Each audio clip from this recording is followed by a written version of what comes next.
బ్రహ్మదేవుడు మానవ సృష్టి చేస్తూ మొదటగా బ్రహ్మమానస పుత్రులైన 11 మంది ఉత్తమ పుత్రులను సృష్టించాడట. ఆ 11 మంది పుత్రుల్లో చిన్నవాడు సౌమ్యుడు నారదుడు. సృష్టి పరంపర కొనసాగించడానికి బ్రహ్మ 11 మంది పుత్రులను పెళ్లి చేసుకోమని ఆజ్ఞాపించడంతో మిగతా 10 మంది బ్రహ్మ మాట ప్రకారం పెళ్లి చేసుకోవడానికి రెడీ అవుతారట. ఒక్క నారదుడు మాత్రం బ్రహ్మ మాటలు ఖాతరు చేసి తను పెళ్లి చేసుకోవడానికి నిరాకరిస్తాడట.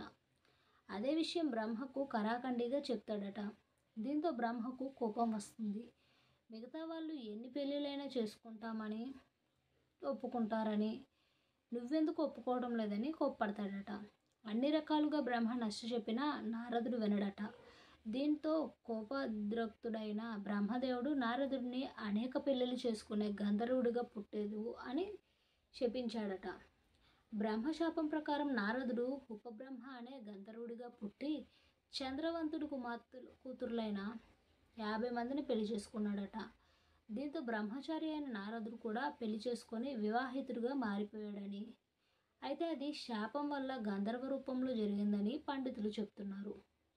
ఇక నారదుడు తర్వాత శాప విముక్తి తర్వాత మళ్ళీ నారదుడిగా మారిపోయిన బ్రహ్మ దగ్గరకు వెళ్ళిపోయిన త్రిలోక సంచారిగా లోక కళ్యాణం కోసం కృషి చేసే గొప్ప వ్యక్తిగా మారిపోయాడని పండితులు అంటున్నారు.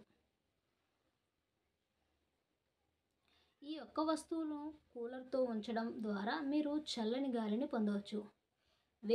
వేసవిలో శీతలీకరణ వంటి ఏసీ మీకు లభిస్తుంది. వేసవిలో మండుతున్న ఎండలు మరియు పెరుగుతున్న ఉష్ణోగ్రతల మధ్య చల్లటి గాలిని అందరూ కోరుకుంటారు. అటువంటి పరిస్థితుల్లో చాలామంది ఏసీ అంటే ఎయిర్ కండిషనర్ను ఉపయోగిస్తారు. కొందరు చల్లటి గాలిలో ఉండడానికి